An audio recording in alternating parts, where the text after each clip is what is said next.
Okay, so I think I told you this was going to be a single bed as well as a double dinette seat, and what I've done is, instead of having a typical sort of slatted slide out bed, I've gone for a hinged one.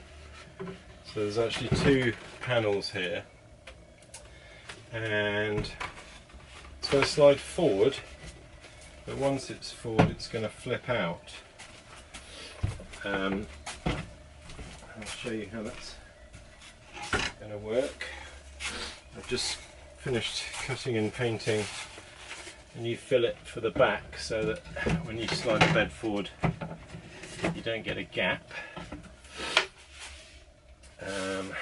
So this will be permanently mounted like this, and I think we'll probably have something to hold it in place, maybe just a like a beam on this side or something. And to all intents and purposes it looks just like a regular seat. These need to be fixed. And so it's going to slide. I've got legs to go on the front here. That's one thing I haven't cut rebates for. These are going to be, you're going to go through the front of the base and be flush. Two of those, one at each end, so that when the bed moves forward it's got something to sit on. And when it's forward, obviously with the cushions removed, there's going to be a raked back, and the back cushion's going to make the second part of the bed. And then when this lifts up, you've got two legs that come down nice and easily to form the support for this end. And then that will be again held in place with another pin or a peg or a bar or something like that. So that's the full width of the van. I know it's not quite wide enough for me, just to show you that it does work. Faith in my construction, even though I've not got it fixed properly. There we go. I probably could sleep across here if I had to. So big enough for a small adult or a large child, both of which we've got.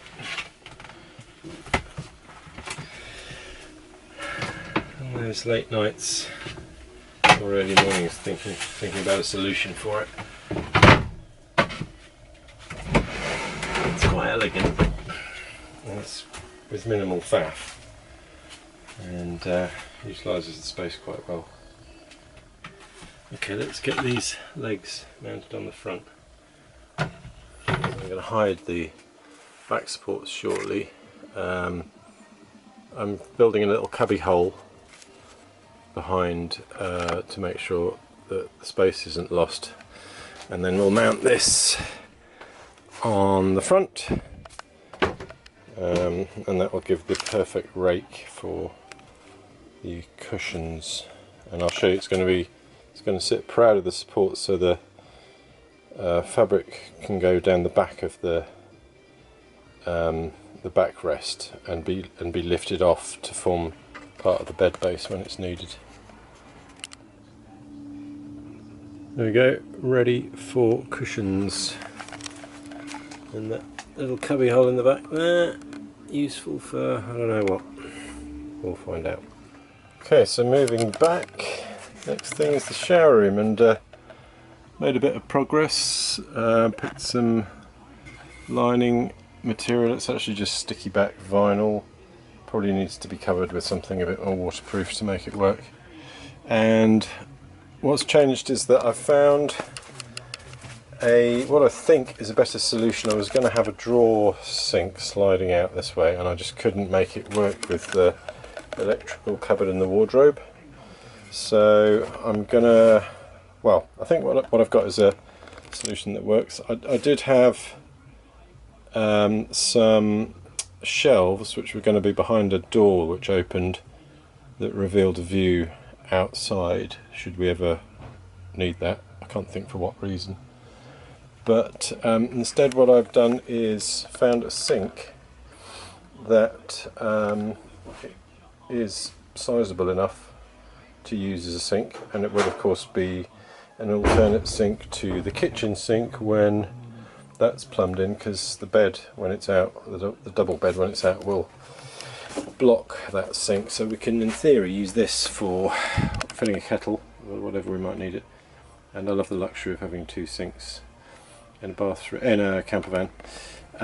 But this one, as well as having a tip-up mixer tap, is also going to tip up itself.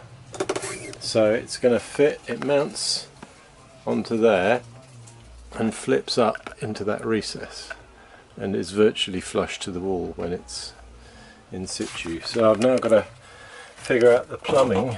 What I've done is I've put in a 20mm engine coolant hose for the wastewater, which I'm worried about kinking when it's folded up. I mean, it should be fine when it's folded up, because obviously it doesn't need to drain water when it's folded up, but it needs to unkink again when it's folded down. And these pigtails have got to plumb into John Guest. I just hope they're the right fittings. I'm just about to find that out, because the next step is sealing up the shower room, this shower room wall, and then lining it with some hygiene, 2mm hygiene cladding. So let's crack on with that. A couple of things I need to do before I seal up the back of the shower room wall, and that's to fit, one of them is to fit the connectors for the taps. This is the shower room water feed, and I just need to split off into the 10mm feed for the pigtails for the tip-up sink. So that's my next job, just cutting these in. I think there's enough space because they're not particularly big fittings, so let's just dive in there. Just try not to get in the way of the wastewater, because that's the important thing, that I mustn't allow the pipe to flex. Okay, I've just glued the sink into the tip-up tray. I think I've got the plumbing sorted, because I don't think it'll be very easy to separate, but had to be done. Next is to just run a bead of sealing around the outside there. So the hinge for the back of the sink is proving to be tricky. I've obviously got 5mm ply and then 2mm hygiene cladding to go over the top of this. So I've actually got to bring the, I'm going to bring the support for the hinge out to just behind the cladding. So I've had to fashion a wider support from some old bamboo. Just happened to be handy. It's certainly going to be solid and do the job. And that is just going to sit where the old one was. Hopefully I've cut it the right size, and come proud, as you can see from that end, to line up with the 5mm cladding, and then I can just put the hygiene board over the top. So I just need to cut the cladding slightly, cut the cladding to go around this. Fingers crossed to see what happens.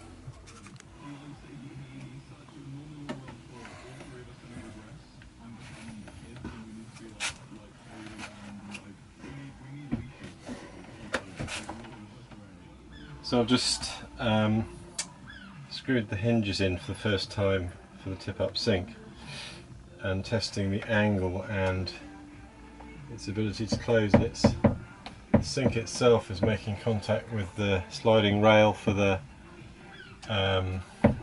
side window, so I can't adjust that. I'm going to have to adjust the sink. It's probably only 5mm it needs to go down, but that means that that's got to come off that bar and drop down 5mm. Plus it's not straight, so this side needs to come down 1 or 2mm more than that side. Okay, the bubble in the spirit level is now the same as the floor, so hopefully that's level. Let's find out.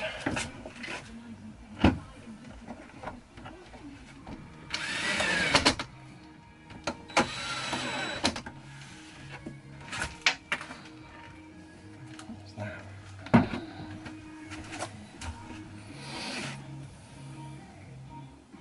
Yes! There we go, how about that? Tolerance is minimal, but exactly what I want it to do. The only, well, the next fiddly bit is the inlet and outlet, but that I think is going to be a touch of triumph, even if I say so myself. It's actually already showing that this shower wall is slightly Katie corner, but there's nothing I can do about that because it's mounted to the back of the seat. And the next thing I've got is a little flip up bracket to allow us to have a stop for the sink, but also one that folds out the way. So I just need to figure out where that's going to go and whether I want a slope on the sink to help with drainage. I think I'll mount it exactly on the bubble. Why not? I mean, you know, it'll drain when you tip it, so why not have it absolutely level? How should I do this though?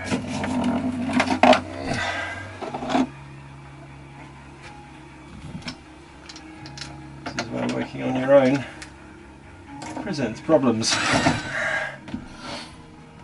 Woohoo!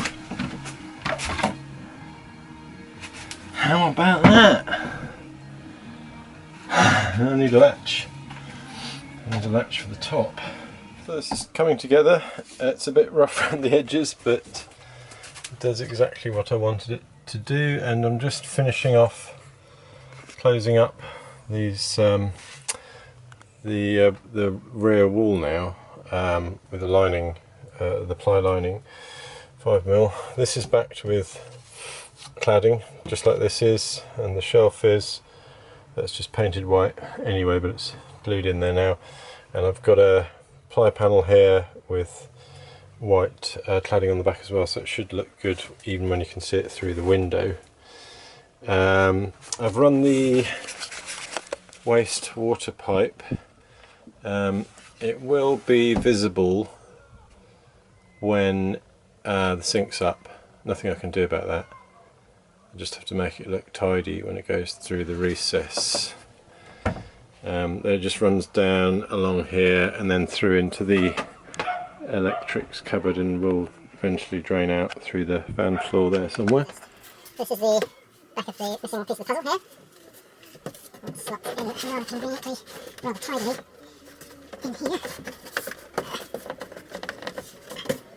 A rather satisfying Tetris type way.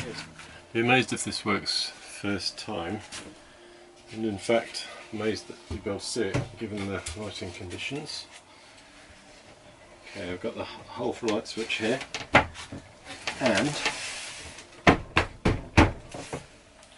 the support for the bed base here, and the doesn't look square. The sliding door, when I've ordered it, should just go across there. Okay, now I've got that in place, I can try this.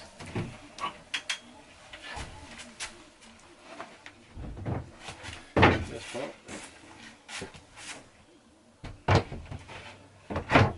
Second part. Third part.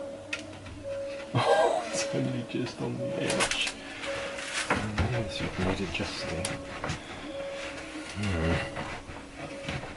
Not much play we've got in that. That's a crucial point though. But anyway, that's a bit high. Now that's on there, in theory I can get up to use the bed.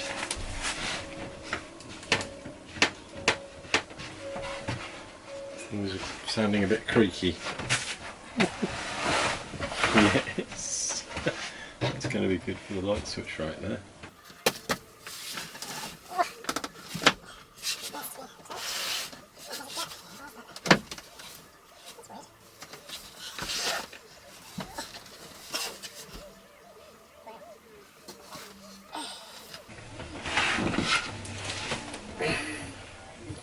That's going to be huge.